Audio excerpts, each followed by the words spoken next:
بسم اللہ الرحمن الرحیم۔ السلام علیکم۔ جنگ خیبر کا قلعہ فتح ہوا تو ایک عورت مسلمانوں کی طرف آتی دکھائی دی۔ وہ لوگوں سے پوچھ رہی تھی کہ اللہ کے رسول کو بکری کے گوشت کا کون سا حصہ زیادہ پسند ہے۔ لوگوں نے اسے بتایا حضور صلی اللہ علیہ وسلم کو دستی کا گوشت پسند ہے۔ اس عورت کا نام زینب تھا۔ یہ مرحب کی بھتیجی اور سلام بن مستقم یہودی کی بیوی تھی۔ یہ بات معلوم کرنے کے بعد وہ واپس لوٹ گئی۔ اس نے ایک بکری کو ذبح کیا، پھر اس کو بھونا اور اس کی دستی والے حصے میں زہر ملا دیا۔ آپ صلی اللہ علیہ وسلم مغرب کی نماز پڑھ کر واپس تشریف لائے تو اس عورت کو منتظر پایا۔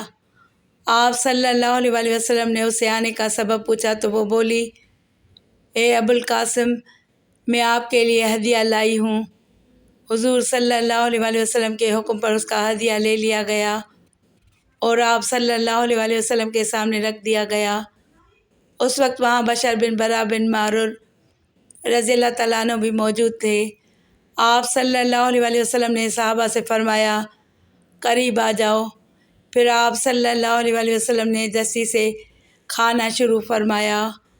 آپ صلی اللہ علیہ وسلم کے ساتھ ہی حضرت بشر بن برا رضی اللہ تعالیٰ عنہ نے بھی دستی سے گوشت کا لقمہ منہ میں ڈال لیا اور اسے نگل گئے، جبکہ حضور صلی اللہ علیہ وسلم نے ابھی لقمہ صرف منہ میں ڈالا تھا۔ دوسرے لوگوں نے دوسری جگہوں سے لقمہ لیا۔ جو ہی حضور صلی اللہ علیہ وسلم نے لقمہ منہ میں ڈالا، فوراً اگل دیا اور فرمایا، ہاتھ روک لو، یہ گوشت مجھے بتا رہا ہے کہ اس میں زہر ہے۔ اس وقت بشر بن برا رضی اللہ تعالیٰ عنہ نے عرض کیا، اے اللہ کے رسول صلی اللہ علیہ وسلم، قسم ہے اس ذات کی جس کے قبضے میں میری جان ہے، جو لقمہ میں نے کھایا تھا اس میں مجھے کچھ محسوس ہوا تھا، لیکن میں نے اس کو صرف اس لیے نہیں اگلا کہ آپ کا کھانا خراب ہوگا۔ پھر جب آپ صلی اللہ علیہ وسلم نے اپنا لقمہ اگل دیا تو مجھے اپنے سے زیادہ آپ کا خیال اور مجھے خوشی ہوئی کہ آپ نے اس کو اگل دیا۔ اس کے بعد ان کا رنگ نیلا ہو گیا۔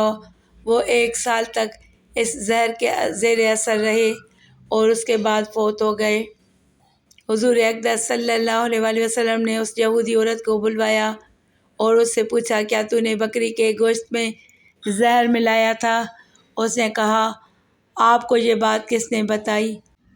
آپ صلی اللہ علیہ وسلم نے ارشاد فرمایا، مجھے گوشت کے اس ٹکڑے نے یہ بات بتائی جو میں نے منہ میں رکھا تھا۔ اس نے اقرار کیا، ہاں میں نے زہر ملایا تھا۔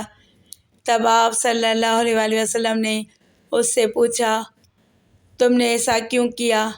اس عورت نے کہا، آپ لوگوں نے خیبر کی جنگ میں میرے باپ، بھائی اور میرے شوہر کو قتل کیا اور میری قوم کو تباہ کیا، اس لیے میں نے سوچا اگر آپ صرف ایک بادشاہ ہیں تو اس زہر کے ذریعے ہمیں آپ سے نجات مل جائے گی، اور اگر آپ نبی ہیں تو آپ کو اس زہر کی پہلے ہی خبر ہو جائے گی۔ اس کا جواب سن کر آپ صلی اللہ علیہ وسلم نے اسے معاف فرما دیا، کیونکہ آپ صلی اللہ علیہ وسلم اپنی ذات کے لیے کسی سے بدلہ نہیں لیتے تھے، البتہ مسلمانوں کو کوئی نقصان پہنچاتا تو اس سے ضرور بدلہ لیتے۔ جہاں تک حضرت بشر بن برا رضی اللہ تعالیٰ عنہ کی بات تھی تو وہ اس وقت فوت نہیں ہوئے تھے، لیکن جب بعد میں زہر سے ان کی موت واقع ہو گئی تو اس وقت آپ صلی اللہ علیہ وسلم نے اس عورت زینب کو بدلے میں قتل کرا دیا۔